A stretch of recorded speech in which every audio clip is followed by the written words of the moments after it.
What up, YouTube? So this video is going to be a continuation on the Mother Mary manifestation formula. And earlier I talked about the push-pull. I think here I'm going to be able to figure this out as I go through it. I think we're going to put the push-pull to, or at least be able to put it into more graspable context, if that makes any sense. I hope it does by the time we're done here. So, shout out to my Kemetic brothers and sisters. The reason I'm doing that, and that's because the little tiny fraction I have learned so far about the Kemetic peoples is that they believed in you have an eternal spirit. They believed don't be afraid of the devil. It's not, there's no being out there trying to get over on your day. As I've already said in a previous video, everything exists in harmony, okay?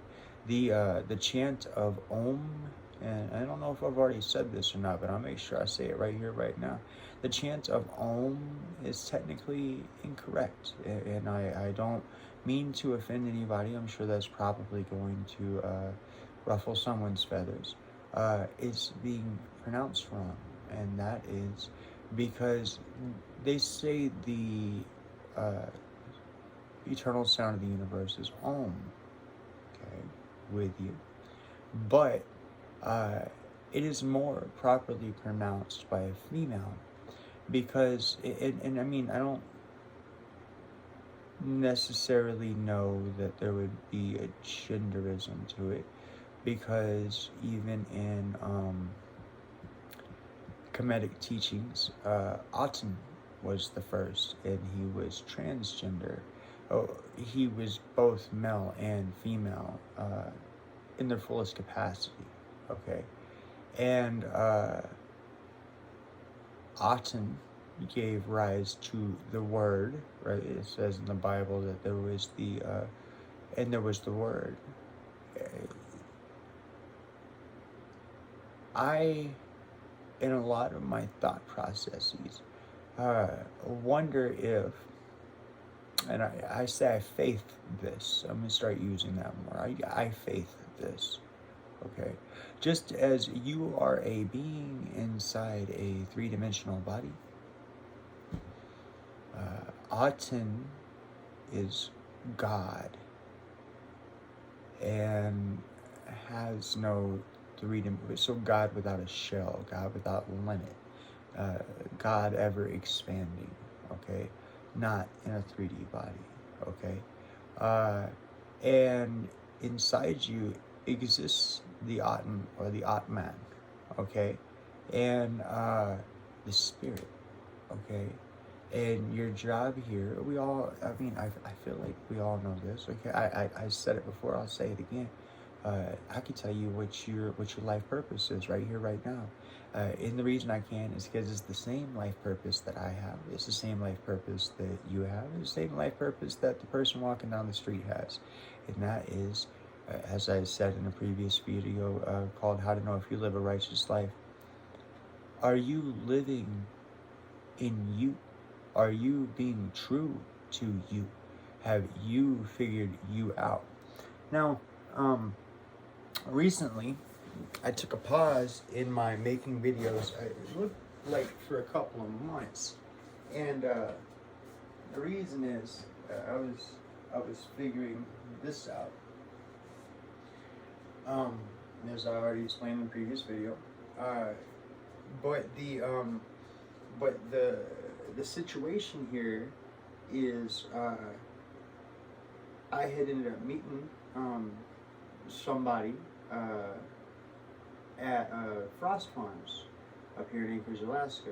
It's a marijuana store, by the way, and damn good place. If you live in Anchorage, Alaska, I suggest you go check them out. They solid people. That's all I really gotta say about that. I could say much more, but no, they solid people. But in my interactions with this individual, she had asked me a question about deity work, and I come to realize that now I was being asked questions where a teacher should be able to give the answer. A person, you know, and then I realized, am I presenting myself as a teacher? And then I realized I've never considered myself one. And the quandary was, what would I teach? And so before I had any validation whatsoever that the children of God in the Bible are black, before I learned that they were, and I had suspect, but I wasn't sure, before I learned that they were Kemetic, I had no idea. I faithed that, and I God put it on my heart. I'm gonna say it. Lo and behold, there's a whole plethora of people that call themselves Kemetic. That's why I'm gonna make sure I do a shout out to my Kemetic brothers and sisters in my videos. Some of them, I would love to do it in every one of them, but I'm sure I'll be on a different topic and it won't be, you know. But you know, like if I go work on my Jeep or something like that, you know. But what you call it though? If that there be the case, okay, what I come to find out is that the Kemetic teachings are about developing the self, okay? As I said earlier, the pyramid shape, pyramids, the pyramid shape, and then about this temples in India are representative of Vimana, and Vimana are meant to fly because they were the chariots of the gods. That's how in India, that's how they got here in the Hinduist tradition. Okay, don't even fully understand anything about Hinduism yet. Currently, I'm learning about the Kemetic systems, but yoga. I mean, that's all the guys say is yoga, right? Yoga is about developing the self. Don't know, ain't put it together yet. I gotta learn one, and then I'll learn the other. I think I'm being led that way for a reason. But, brothers and sisters, so I would say to you that if I were to teach something, okay, and I'm not. I'm teaching something here, but I'm not per se like this. This isn't like the full answer. I'm trying to, unlike other things where I don't give people answers when I don't have the full answer. This is something I'm faithing into existence. I'm learning my way through it. I'm following histories. I'm finding contradictions, and then I'm seeking out the truths of those contradictions. And this is where I find myself right now. And I'm gonna take that book one page at a time. You know what I mean? When I say book, I mean my journey. I'm gonna take my spiritual journey one page at a time. But I would, if I were to teach something, so if I were able to sit down with that woman right now and I were able to full-blown teach her something, I would teach her the importance of the self and the importance of growing the self. And what I would teach her, which I give to you right here, right now, really. But what I would teach her is how to do it. If I were to teach something, if I'm going to teach something, I will be teaching how to deal with the self, how to identify with the self, okay? Now, I want to tell you about one reward that I know, that you know, that is for a fact, okay? All I got to do is speak it, and you'll know it. I come close to the camera for this. How many times have you loved the impossible into existence? What? Right? How many times have you been able to do what you don't think you can do because you think you can't do it for yourself? Okay?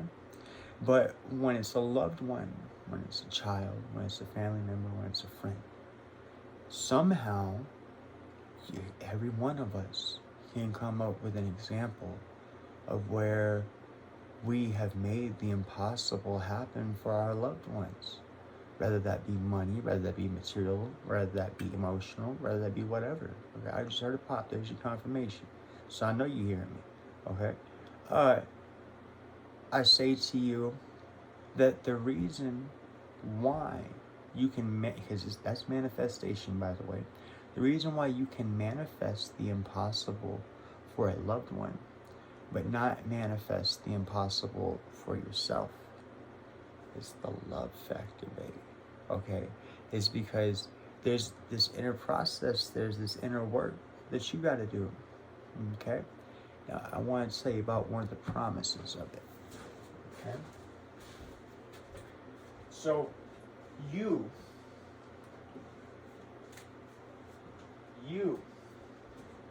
are your own goal. Let's say that again. Just as I can say to you, if you want to know if you're living a righteous life, you ask yourself, are you being your true self, your true person? Not anything about anybody else. So this is I mean, and in a lot of ways, this isn't the only reason, but this is a prime example of the reason why racism don't live in me. Okay, skin color don't matter. It ain't about that. Okay, because it's not about other people. You get me? It's about you.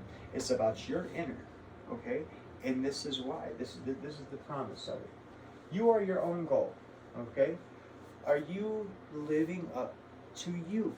That's what I come to teach. If I can figure out how to teach it, if I can figure it out, I will, and I'll teach it. My question to you is, how do you feel or emote? So earlier I was talking about in my tarot. So earlier I would have put out a tarot video talking about the tarot and talking about the language of God. So you have the image, the noun, what it is that you're talking about, or so telepathically speaking, you have. And telepathically speaking is perfect because that's the language you use with God. Okay, you image, you use your imagination. Okay, you image a picture of this beanbag chair to a fish, and then you give it the emotion of plopping down in it and how comfy it is. That gives it its importance, and therefore it is a full sentence. I say this is the most beautiful language in the world because there's no lying to it. You either have the image or you don't, and you either actually have that emotion or you don't. So how do you emote about you? How do you emote about not anybody else, not this person from 5 seconds ago, not the person walking down the, you inside yourself? How do you emote about you? And this is important because loving yourself, okay? Now I just said to you, how many times in your life, and I want you to ask yourself, how many times in your life, and unfortunately, usually in speaking about life, because I know not all of them are bad, but chances are you have attained or accomplished the impossible for a loved one, friend, family member, okay, and then felt like you were used, or somebody did use you, or left you feeling a sense of regret, right? And so that's a mind fuck, okay? Because what that says is that every time I do for other people, I get fucked over, right? So if I get fucked over every time I do for other people, then I must be getting fucked over because I am less than. Okay, I'm not. You got your own words. This is what these words say. Okay, when you weigh yourself according to actually doing the work and loving yourself, okay, being your true self, existing in your honesty, okay, loving yourself is the key to wanting something for you, ready for this, with your full heart. Put a big old heart right there, that way you guys can see that, okay, with your full heart. So whenever somebody comes into your life that has either used you in the past or become a good friend, okay, and you make the impossible possible for them, the way that you're doing that is by love. Love is only accomplishable with the heart. Well, the way that you make manifest the impossible for the individual, that whoever that I'm speaking about, okay, is this big old ticker right here. And you got to use all of it, okay? But your issue with manifesting for yourself is, how does your ticker feel about you? How are you feeling about you? Are you loving yourself? And I say that's the key to wanting something for you. You may have wants, you may even have needs that aren't being fulfilled, but you don't love yourself enough to want for you, because you've less than yourself, okay? And you need to lessen yourself, right? Learning lessons, okay? To do the inner work. And I don't have the answer for that in full right now, but I know this, okay? So chaos and beauty give rise to each other, okay? Now, we talk about the push-pull method, okay? Or that's what I talk about. I talk about the push-pull method as given to me from the Queen of Heaven, from Mary, or Shakti, but I haven't. Or Yemaya, okay, because I have experienced Yemaya. So Yemaya, but I'm not saying that the Catholic religion be right. I'm saying that when she identified herself to me in full, where I had a dream that would have been another astral projection, but I was too scared to go. Probably because, well, I can't say probably, because I felt less than, and it terrified me. But there's nothing to be terrified about. It's the not loving myself with my full heart. So chaos and beauty give rise to each other. Well, your life lessons and your hard times, they're blessings. They're chaos, okay? But out of this chaos, you come out with more beauty, right? You have another reason to love yourself, right? You have another reason to say, I made it through that. Maybe it's time for me to start respecting myself because of all the things that I didn't think I could make it through, that I have made it through. And I'm not saying that about I'm not just saying that about myself, I'm saying that about you. And chances are I don't even know you, right? And that's cool. What I'm saying is we've all been through these things. This is universal or worldly, okay? For sure. But I would imagine universal. And you have free will and the power to develop it. Your power is now. So I propose to you,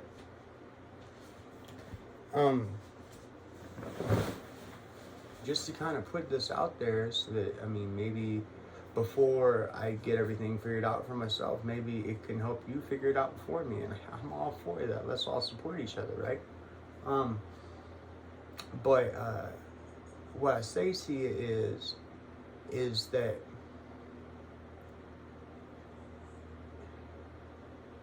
this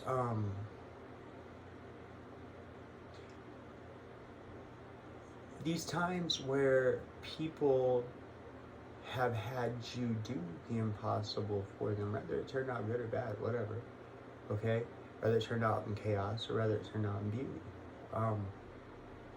I propose to you to meditate or at least contemplate those situations where you have done that, and not the question of why or how doesn't really matter as much as just what happened. Where were you at internally? How did you feel internally? What had dawned on me is that in like all relationships, whenever someone goes to end that relationship, the other one will say, but I have feelings for you. I'm not saying it's a bad thing to have feelings for people, but I just want you to tear that statement down just a little bit so we understand each other. You have feelings for me. Is it that there's value to you having feelings for me because I can't have them for myself, right? So you have feelings for me. Do I have feelings for myself? And what are they? Are they good? Are they bad? So when you ask yourself, why am I not manifesting? I ask you to ask yourself, how did you feel about the people that you did manifest for? Not how do you feel about them now, because like I say, chaos or beauty, good or bad, who knows, okay? But I'm saying at the times that you perform the action of manifestation, okay? If you have an issue with manifestation, then you have to ask yourself, when I did manifest, chances are our prime examples are going to be when we manifested for other people. How did I feel in that situation? How did I look at that person? Okay? Did I love them? Okay? With my full heart? Okay?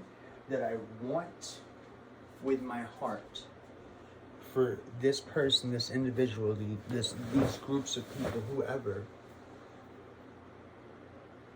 to receive something. So just as you say, I have feelings for you, okay, do you want for me too? Right? Because I'm telling you, you have to want for yourself, but you have to view yourself as being not lesser than, but good enough. And not just good enough, but loved by yourself.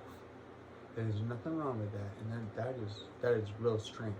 And I'm sorry I can't give you more of an answer about it, but that would be my answer to, like, if I could do it, if I could just teach somebody how to love themselves. So that's what I want to teach.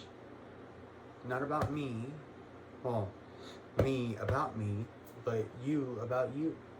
Okay, that woman, about her. Okay, if I could hand her a book of the processes to encounter or the things to think about, to do what's known as shadow work. Okay, and it's not the like I've done shadow work. I find myself sometimes saying I've done my shadow work, but I don't think there's an end to it. Okay, not until you can get over this. Not until you can love yourself are you done with your shadow work. Because if you did all your shadow work, you would have prime reason to love and accept yourself and say, you know, not excuses, but a reason to respect yourself and love yourself. And that's what I would give to you. So, either way, I'm back. Good to see y'all. Shout out to my comedic brothers and sisters. Y'all take care.